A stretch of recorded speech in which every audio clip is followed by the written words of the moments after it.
Jaylen Brown has been accused of believing he's the smartest player in the NBA. Jaylen Brown it's a disease. He thinks he's the smartest guy in every room. Now, instead of backing down, Jaylen is explaining why he believes he's the smartest, and his reasoning is causing even more controversy. Let me break it down. The disease. For 9 long years, Jaylen Brown gave the city of Boston every single thing he had inside of him. He bled for that jersey. He led that team through storms when their biggest star was hurt. He helped hang a banner in the rafters. And then, on one quiet day at the very start of July in 2026, the Boston Celtics traded him to the Philadelphia 76ers in a blockbuster deal that sent a shockwave rolling across the whole basketball world. In return, Boston brought back Paul George and a small mountain of draft picks that stretched all the way out to the year 2031. Now, here's the part that makes your head spin. Jaylen Brown never once asked to leave that team. The move landed just months after Boston stumbled to a shocking first-round playoff exit, losing to these very same 76ers after building up a 3-1 lead and letting it slip away. Behind closed doors, reports said Boston had been quietly shopping Brown around the league, even after an earlier plan to chase Giannis Antetokounmpo fell apart when Milwaukee chose a different deal. And this was no washed-up veteran being tossed aside. Brown had just finished a career year, scoring close to 29 points a game while locking down the other team's best player on defense. This is a 5-time All-Star who had won both the Eastern Conference Finals MVP and the Bill Russell Finals MVP during Boston's championship run in 2024. A player sitting in the middle of a massive contract that was set to pay him tens of millions more in the seasons still to come. And only a short while before the trade, Brad Stevens had publicly called Brown a big part of the team's future. None of that stopped the machine from moving. So Brown did what he always does. He went straight to his own stream and let the raw feeling pour right out of him. Boston, they packed me up, my boy. God. Out of there. But heartbreak was only the opening act, because the moment the trade dropped, the story stopped being about basketball at all and started being about who Jaylen Brown is as a human being. Enter Colin Cowherd. On his show around the second day of July in 2026, Cowherd said he had spoken with 2 anonymous NBA sources, one an executive and one a scout, and together they painted Brown as a man quietly carrying an invisible sickness. You get into a really bad space, you make a lot of money. According to Cowherd, that is the exact moment the trouble begins. The money arrives, the success arrives, and a certain kind of person slowly starts locking everybody else out of the room. He laid the whole theory out, piece by careful piece, like a doctor reading off a chart. Suddenly you're absolutely sure. You don't want to listen to your bosses. You don't want to listen to consultants. You don't want to listen to teammates. And then Cowherd tied the whole thing to one specific habit that he clearly could not stand, which was Jaylen Brown going live on camera and speaking his mind without any filter at all. Nothing good happens when pro athletes live stream. It's just trouble. So there it was, the great big theory, wrapped in a bow. Jaylen Brown made too much money, grew too confident, streamed too often, and stopped listening to anyone. And that, we were all told, was the real reason Boston shipped him off to a division rival. It was clean, it was simple, it handed everybody a villain and a life lesson in the very same breath. The word disease drew instant backlash, and even players like Donovan Mitchell pushed back on attacking a man's attitude instead of his basketball. Too smart for the league. Rewind to the spring of 2016. Jaylen Brown had not played a single minute of professional basketball yet, and already, a writer named Mark J. Spears published a profile in Anscape that crowned him the 2016 NBA Draft's Renaissance Man. Inside that story, NBA front office voices tried to put this teenager into words, and what they said would follow him for the rest of his life. One executive described him as extremely intelligent, a young man who was inquisitive about everything and wanted to know why you were doing something instead of just doing it.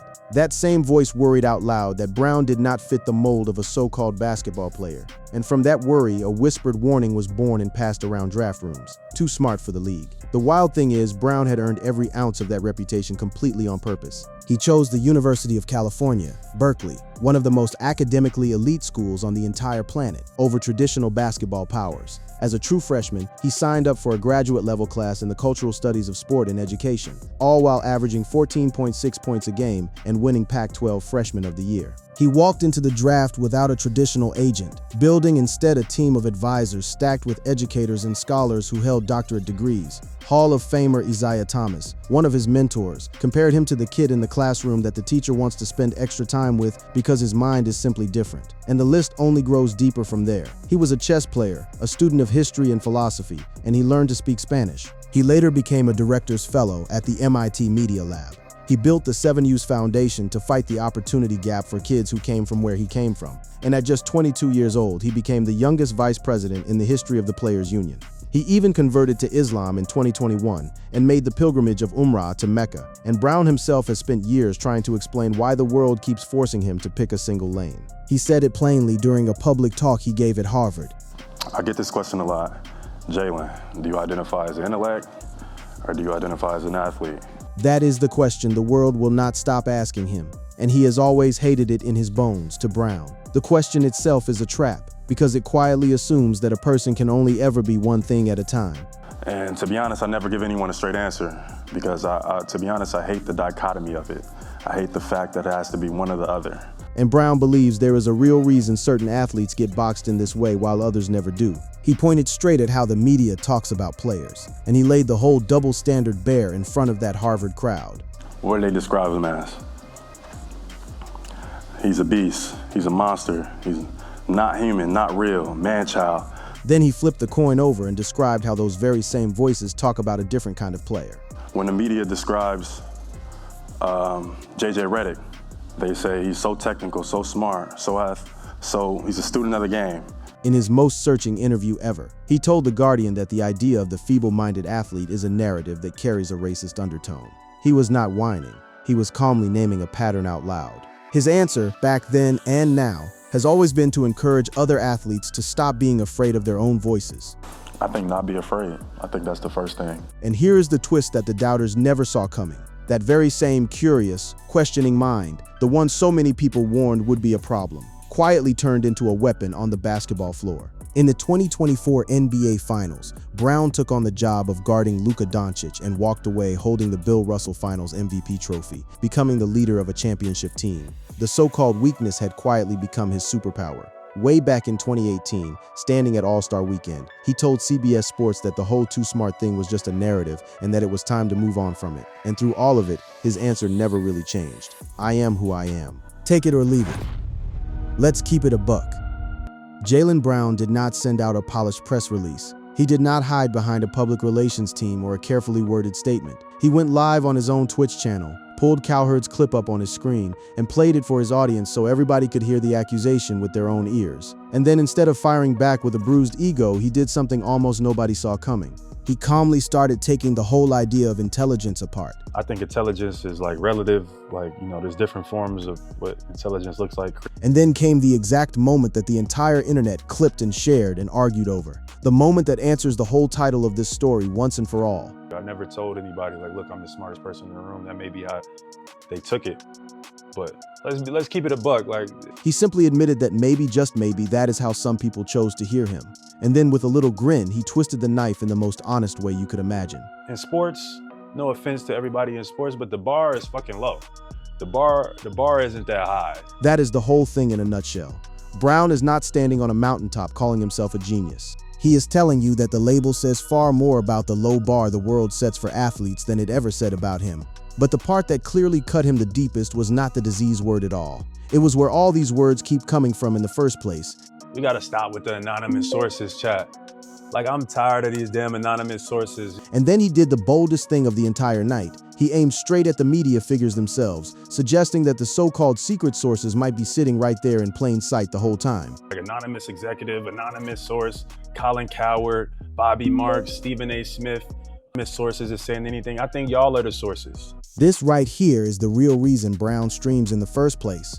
In a world he believes has grown fake and overly packaged, he argues that people are starving for something that actually feels real. But I think the world craves authenticity right now.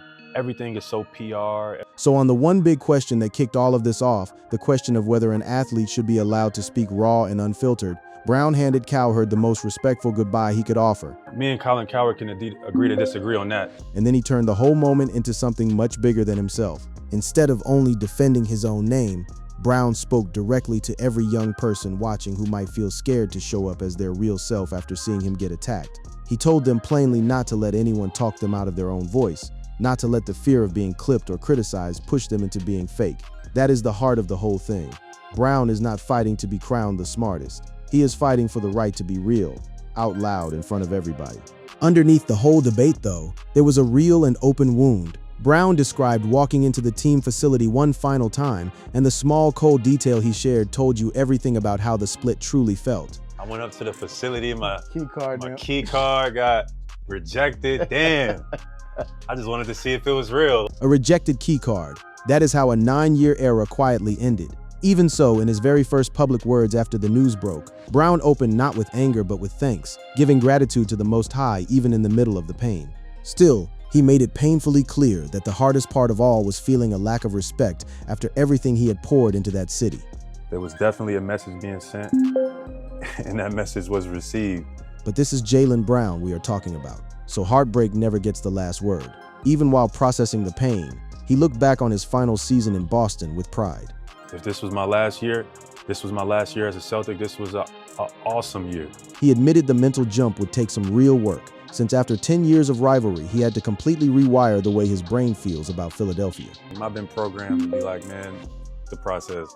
So it's like, it's funny now I gotta like reverse engineer. And rather than run from the story the media built for him, he decided to lean all the way into it and embrace being the bad guy. But they gonna turn me into the villain, and I'ma just embrace it. He even found a little room to laugh at his brand new life in a brand new city. Chat, I gotta grab me a Philly cheesesteak or something. Click on one of the cards on your screen to see more videos like this.